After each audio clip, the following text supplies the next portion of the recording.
Hey guys, you join me here, Snow86. We are back on Ballyspring. So we are quickly just going to spray some, I would say pre-emergence, but I think we're probably a little bit late. But we're just doing some weed killer here on our arable field, so our field beans have the best possible start to life. So um, not too much has happened since we were last on. We basically got this field seeded. A couple of days have passed. As you can tell from the texture of the grass stage of the field where the roller hit.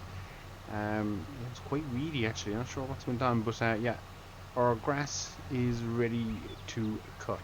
So we are quickly going to get out here, spray these off, which we are doing now. Shouldn't take us too long, guys, and we'll be swapping the sprayer then for the front end rear mower, and we'll be getting back out here to do some grass cutting. So it's first cut of the year. Exciting times. Our cows are still in the shed. We have not put them out yet, although we are going to be getting pretty close now, guys. So I think once we probably get the first cut underway, get it knocked at least, probably another day or two, our cows should be migrating out to grass fields. Now we did have a new lash of calves born. We got 3 bulls and we got 1 female, so the bulls will have to be sold off. I think we've about another 4, is it 4 or 5, I think, bulls to sell. They're nearly due a year now, or they're nearly a year old. So once they hit that milestone, yeah, we're just going to be moving them on from the farm.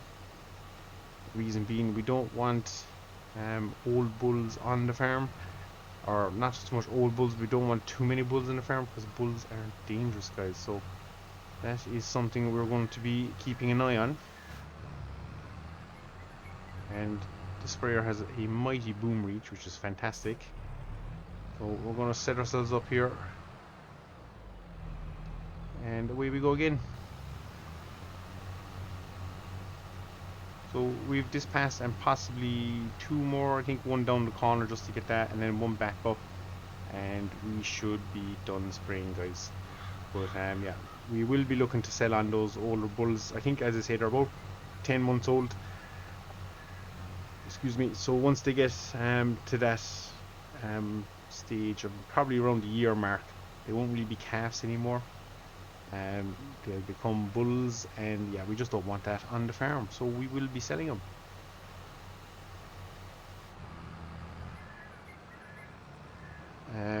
Also with that comes the we will have more calves coming soon enough. There's another set of cows due shortly, so it is just a case of making sure everything goes to plan until that happens. Our milk production, as I say, is down due to this calving episode that we're going through. So we'll just try and attempt to go back the way we came, so we're not compacting our lovely roll field too much.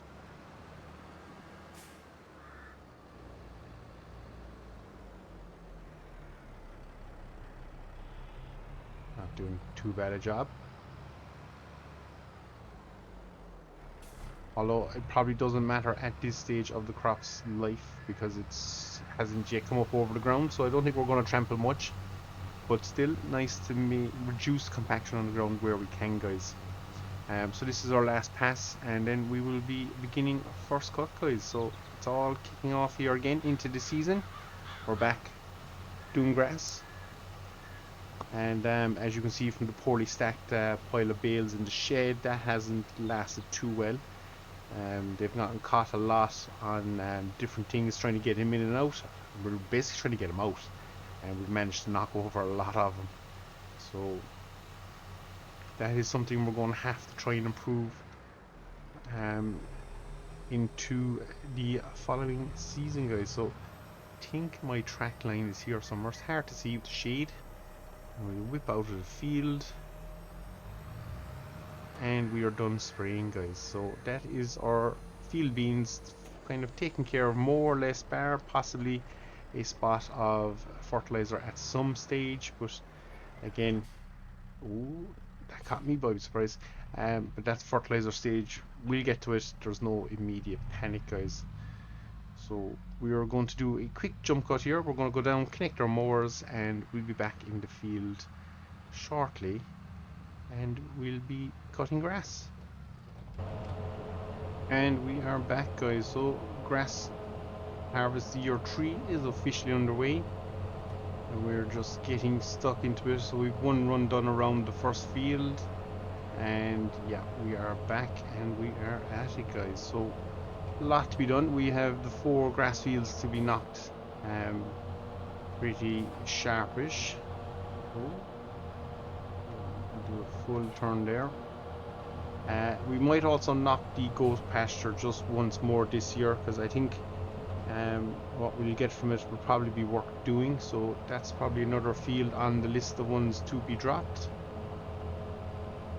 So it is a busy first cut that we're facing into. Now we definitely, as I say, we'll do it once this year, the goat pasture. I don't think we're going to do it too much then after that, because I just don't think we need to. So we'll knock it the once, and that should be enough. I think 3 whips around the headland here as well should see us through with enough space for turning, and we'll be on to the ups and downs then pretty shortly. So debating what to do. We actually might just bale all this for silage and sell it, because I think we have a fair quantity of grass. Let me just get that little bit. We have a fair quantity of grass, guys, in the shed already, and we know that by the time we get to third, fourth cut, that's when we need to start stockpiling. So I'm hoping being the word, that we should be able to bale all this for silage and then be in a pretty good place. So that is the plan. I also want to kind of whittle down the current barn we have for the grass bales. So there's a reason behind that, and hopefully we'll show it soon enough once it kind of happens. Obviously soon enough being before we start stockpiling again.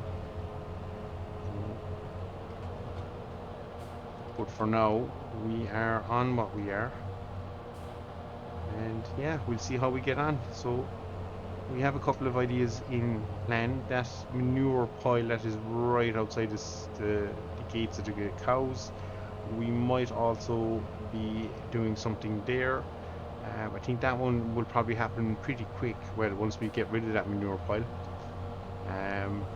So which I'm hoping will be pretty quick, because we're going to basically spread manure on all these grass fields.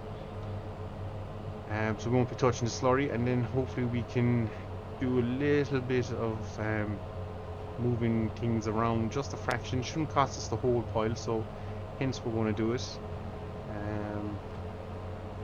It'll basically cost us a little bit of time and labour, but we're okay with that.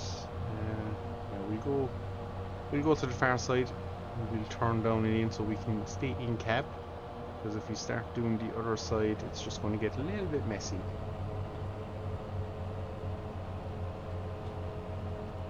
Yeah, so we have a couple of ideas that we're going to try and push through to improve the, I'm going to use the word feng shui on the farm, but basically we're just going to improve the flow a little bit, because it's a little bit tight there dealing with the animals over the winter. That manure pile does build up rather quickly, guys. So we're just going to jump external here for a while.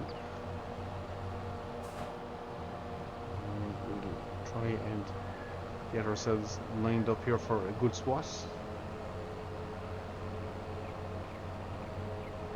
But yeah, so if we can improve the flow on the farm, especially over those winter months when we're dealing with the cows mainly in the yard, that would see us. And I think we do need some form of updated storage for our bales, because the shed we have, while it is good, it is a little bit on the small side, and that is tending to lead us to what we've had this winter, which is a full shed of bales, and basically a fairly messy stack of bales, because we keep knocking them and pushing them, trying to get other bales out. They keep just catching on the roof and stuff.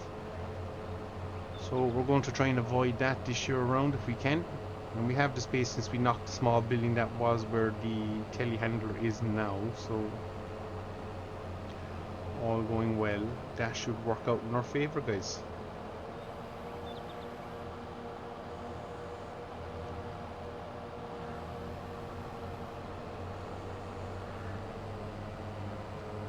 So we're making light work of this. The old twin mower setup is really after speeding up the grass work as well, guys, which is fantastic. We cannot complain with it.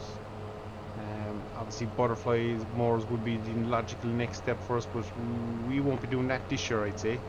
I think what we have is pretty good, and we're not cutting a whole pile of grass ground, so I think it's hard to justify then the need for butterfly mowers. It'd be different if we were flopping loads and loads of grass, which we will in time, but for now it is not a necessity. So for me, I think starting out the yard, a square bale wrapper and kind of a few tweaks on the yard should see us pretty happy. Anything after that, we will look to clear the loam, and if we don't have a square bale wrapper in the next day or two, we probably will just end up having to purchase one. And I guarantee you, when we do the purchase, it will appear in the used shop as an item we can then buy for a fraction of the price. So you can be guaranteed that is going to happen, guys. But look, our hand will be forced here shortly. Now we could do round bales and wrap them, but it's just a little bit messy, and I'm trying to get away from that if I can. So the fact we could then free up a bit of space and shut it down instead of raising it. But yeah, the fact that we could free up a bit more space in a shed as well and just get a bit more gear under roof would be a nice thing as well. So we probably will at some stage sell that round baler. Grand little baler to start with, but we've definitely moved on from it. Actually, we might even price up a round baler with a wrapper attached, and that would probably be even more economical, because we'd be then wrapping as we bale. So that could be an option as well, but we definitely need a new wrapper or setup on the farm. So we'll see if we get something in the store. If we don't, as I say, we will probably end up taking the loan and going along with the cheaper option. Don't think we want to spend a whole pile of money on it, even though it is going to make us serious money this year, because as I say, we will be basically wrapping up this entire first cut, which should be a nice chunk of bales. Let me just we're on the rear more, so we'll do this. Lift. So now, can we squeeze through here with both mowers? I think we can. So I want to attempt to do this.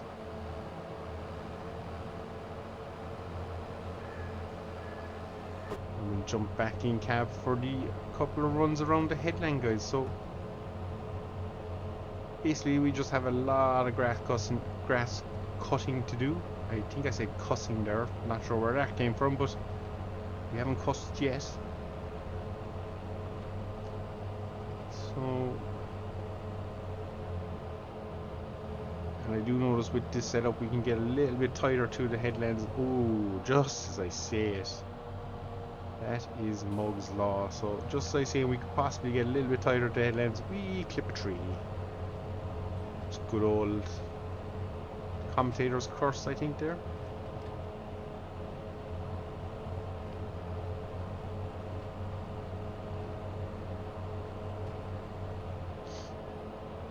Now at some stage in time we will look to purchase that tether as well, because I think we do want to be starting to make hay. It's getting to that stage where TMR would probably be a better feed than what we're kind of currently doing. So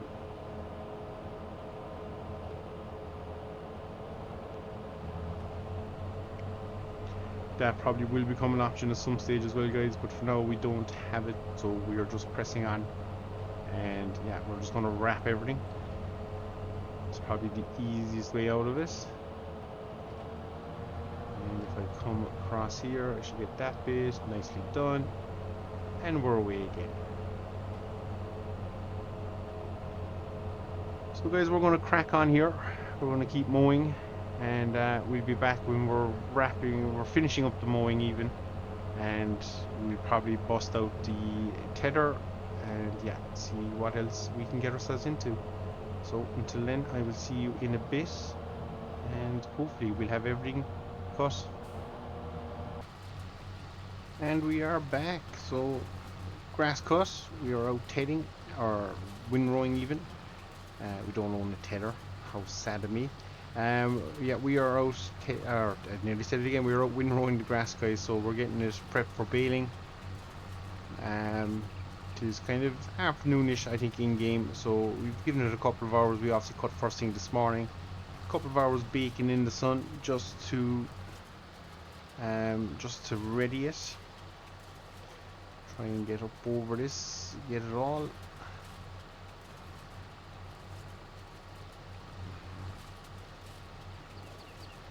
So yeah, that is what we're at, guys. So we've one field done and we're on to the second one. After this we'll be dropping straight through the hedgerow in front and getting the other field done, and then lastly the field to our right, and that will finish us out back at the farm, guys. So that will be the windrowing run. Yielded quite well, so we can't complain about the yield. Did actually, oh, we turned that the wrong way, but anyway, did yield rather well, so we're happy with that. Now lime will be an issue at some stage this year. Now we might try and push on this throughout the summer and stuff without it, and then once we get towards our third/fourth cut, we'll probably apply a lash line then over the winter. Did it again. So that will be the kind of idea for our grass care. We're not doing a good job of turning in this one, and the Massey generally has a fantastic turning circle, so it's amazed that we're managed to muck that up pretty well. But yeah, liming towards the end of the season if we can, leave it set in over the winter, and hopefully that way come first cut next year we should be in an even better position. And we just need to kind of get that routine in play where we cut all year, and then come the end of the year we'll probably do the lime, because I think 4 cuts will take a fair chunk of the conditioning of the grass away, so the more we can add back to it the better. So that is the plan. Now checking the shop, still no sign of a used bale wrapper. No, we still have time. We'll probably give it till tomorrow lunchtime, I would suggest. But after that, we'll probably have to bite the bullet and jump on and pick something up ourselves. So we'll just have to see what's the best option, or what's there when we're going doing this. Money will be a limiting option as well, because we're not producing that whole pile of milk as I was saying earlier. So that is going to cost us a little bit, because it'll tie our hands, so it'll probably force us to hit up the bank, see what kind of a loan we can get. But the only good thing is, from what we sell on the silage, should go a long way to repaying that loan. So that would be the thoughts in my head. We might do it over maybe a 5-year span. We'll see how it goes. Maybe a 3-year span might work better, 36 months, and just see what kind of interest rates we get. Hopefully it's favorable, and hopefully it works out for us, guys.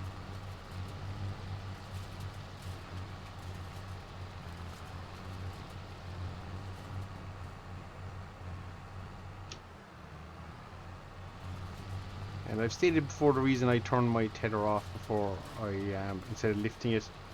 I found that sometimes when it's lifted, it still catches the row of grass and just flicks grass out in a random direction. So to avoid that, we simply turn it off, do our turn, and turn back on when we're coming back into the rows of grass.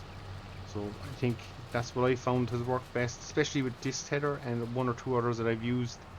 So I'm not sure, is it a game thing or maybe a mod thing, because I think they're all modded tethers I've been using. But yeah, that has been an issue, so this is why we do it. That, and we are creating kind of big windrows. They're kind of monsters really, so it just makes life a little bit easier. And we are all about the easy life, well, as best as we can be. So we'll turn back in, we'll pick up 2 and a bit rows.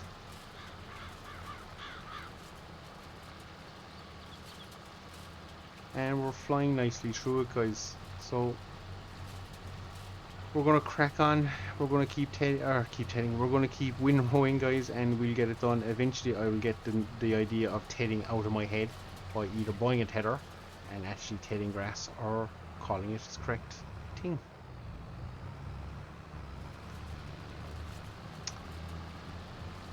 So for now, I think we'll leave it here, guys. We're going to bait on and keep windrowing away. And the next time we're back, as I say, we'll be baling this and hopefully have some sort of a wrapper sorted out, or we'll be doing that on screen. We'll see how we get on. And we also have the exciting job of moving cows out to a grass pasture. And cleaning out the shed, because I'd imagine there's quite a chunk of manure in there that needs to go. So that'll all be happening here shortly, guys. So until then, I've been Snowmany6. This has been Ballyspring, and as always, thanks very much for watching, guys, and we'll see you all again. Take care.